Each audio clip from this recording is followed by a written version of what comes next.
वज़ीर-ए-आज़म शहबाज शरीफ का 2 रोज़ा दौरा उज़्बेकिस्तान। दोनों ममालिक के दरमियान मुख्तलिफ शोबों में ताउन की मफाहमती याददाश्तों, मुआहिदों पर पाकिस्तान और उज़्बेकिस्तान के दरमियान मालूमात के तबादले की मफाहमती याददाश्त का तबादला, नौजवानों के उमूर से मुतालिक MOU का भी तबादला, दोनों ममालिक में सिफारती पासपोर्ट से मुतालिक मफाहमती याददाश्त का भी तबादला हुआ। वज़ीर-ए-आज़म शहबाज शरीफ और उज़्बेक सदर शौकत मीर ज़ियायूफ की तकरीब में शिरकत।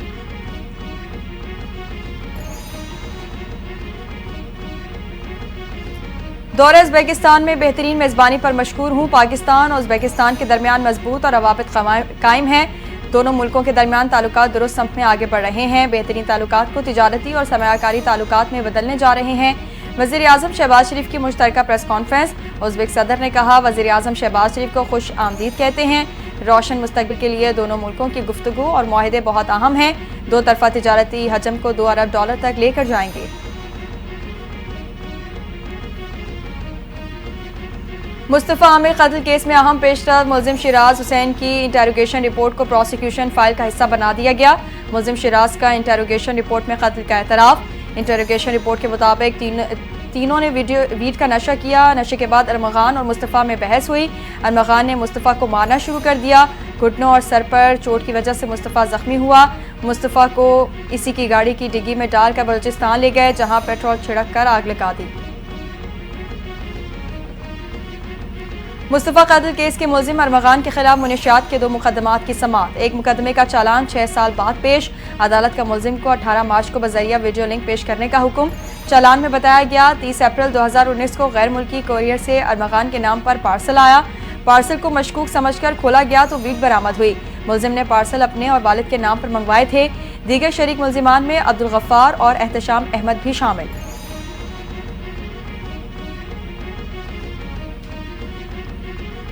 छिहत्तर साल तारीख में किसी हुकूमत ने इतने मंसूबे शुरू नहीं किए जितने मरीम नवाज ने 1 साल में मुकम्मल कर दिए। वज़ीर इत्तलात पंजाब अज़मा बुखारी का बयान।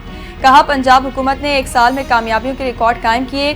दूसरी तरफ मुखालिफिन ज़बान दराजी के रिकॉर्ड बना रहे हैं। मरीम नवाज ने सियासत को खिदमत में तब्दील करके नया ट्रेंड मुतारिफ करवाया।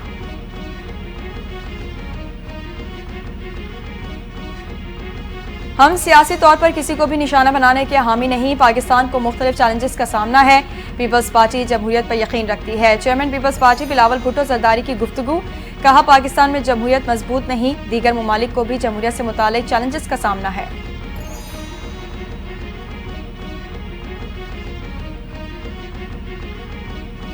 कराची के बिजली सार्फिन को कितना रिलीफ मिलेगा? बिजली ₹4.95 फी यूनिट सस्ती होने का इम्कान। नेपरा के इलेक्ट्रिक की दरखास्त पर समाअत आज करेगा।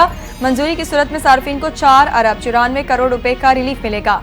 के इलेक्ट्रिक ने कमी की दरखास्त फ्यूल प्राइस एडजस्टमेंट की मद में दायर कर रखी है।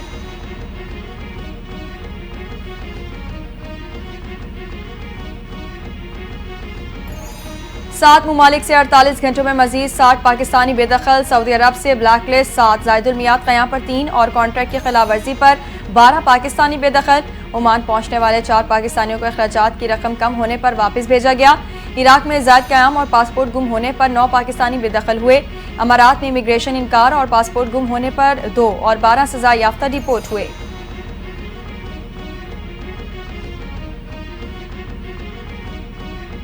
थाईलैंड में डबल डेकर बस बेकाबू होकर दरख्त से जा टकराई। हादसे में 18 अफराद हलाक, 30 जख्मी हो गए। हादसे का शिकार होने वाली बस थाईलैंड के दारुल हुकूमत बैंकॉक से सुंखला सूबे जा रही थी। जख्मियों को अस्पताल मुंतकिल कर दिया गया। हुकाम के मुताबिक वाक़े की वजूहात अब तक मालूम नहीं हो सकी। मजीद तहकीकात जारी हैं।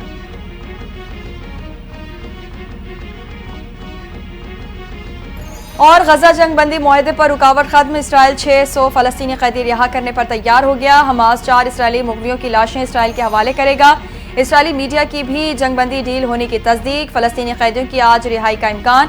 अमरीकी एलची स्टीव विटकोफ कहते हैं, इसराइली नुमाइंदे दूसरे मरहले पर मुज़ाकरात के लिए रवाना हो चुके हैं। मुज़ाकरात काहिरा या दोहा में मिस्र और कतर की मेज़बानी में होंगे।